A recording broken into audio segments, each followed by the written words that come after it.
ഇദ്ദേഹത്തിനെ നിങ്ങൾ എവിടെയെങ്കിലും കണ്ടു കാണും. ശരിക്കും ഇദ്ദേഹത്തിനെ പറ്റി കുറേ റീൽസ് ഞാൻ കണ്ടെങ്കിലും അതിനെപ്പറ്റി പഠിച്ചപ്പോൾ എനിക്ക് ഭയങ്കര സങ്കടമായിട്ടാണ് ഞാൻ ഈ ഒരു വീഡിയോ ചെയ്യണത്. ഇങ്ങനെയൊന്നും ആർക്കും വരുത്തരുത്. അദ്ദേഹം ഒരുപാട് വർഷങ്ങളായിട്ട് ഒരു പെണ്ണിനെ പ്രണയിച്ച് വിവാഹം കഴിച്ചു. അദ്ദേഹം അത്രയും ആഗ്രഹിച്ച് വിവാഹം കഴിച്ച ആ ഒരു സ്ത്രീക്ക് വിദേശത്തൊരു ജോലിയായിട്ട് അദ്ദേഹം ഇടുക്കിയുടെ മലയോരങ്ങളിൽ ബസ്സിലൊരു കണ്ടക്ടറായിട്ട് ജോലി ചെയ്യുന്ന ഒരു സാധാരണക്കാരനായിരുന്നു.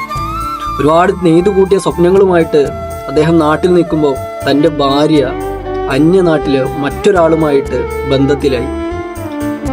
അങ്ങനെ വർഷങ്ങൾ കടന്നുപോയി. ഇതറിഞ്ഞ ഭർത്താവ് ഭയങ്കര ബുദ്ധിമുട്ടിലായി. എന്നാലോചിച്ച് നോക്കണം, അദ്ദേഹത്തിൻ്റെ ജീവൻ തന്നെ ഒഴിഞ്ഞു വെച്ചത് ആ ഒരു കുടുംബത്തിന് വേണ്ടിയിട്ടാണ്. അത്രയും സ്നേഹിച്ച് കല്യാണം കഴിച്ച അദ്ദേഹം ഒരു നിമിഷം സ്റ്റക്കായിപ്പോയി. പിന്നെ എന്താണ് സംഭവിച്ചത് എന്നുള്ളതാണ് ഏറ്റവും ഞെട്ടിക്കുന്ന കാര്യം. അദ്ദേഹം അവസാനം സൂയിസൈഡ് ചെയ്തു. അതെങ്ങനെയാണെന്ന് വെച്ചിട്ടുണ്ടെങ്കിൽ, അദ്ദേഹത്തിന് ഇതിൽ മക്കളായിട്ട് ഒരാളുണ്ടായിരുന്നു. അവരെയായിരുന്നു ആകെ ചേർത്ത് പിടിക്കാനുണ്ടായിരുന്നത്. അവരെയും അവസാനം ആ ഒരു ഭാര്യ അവരെ വിദേശത്തേക്ക് നമ്മുടെ കേരളത്തിലെ നിയമ നടപടികളിൽ വിജയിച്ച് അദ്ദേഹത്തിൻ്റെ അടുക്കിൽ നിന്ന് വേർപെടുത്തി കൊണ്ടുപോയതാണ്. അവസാനം ഇദ്ദേഹം ഒറ്റയ്ക്കായിപ്പോയി. ഏകനായ ഒരവസ്ഥയിൽ ഈ ഒരു കണ്ടക്ടറായിട്ടുള്ള മനുഷ്യൻ സൂയിസൈഡ് ചെയ്ത് മരണപ്പെട്ടു എന്നുള്ളതാണ്. ഇങ്ങനെയൊന്നും ഒരു മനുഷ്യനോടും ചെയ്യരുത്.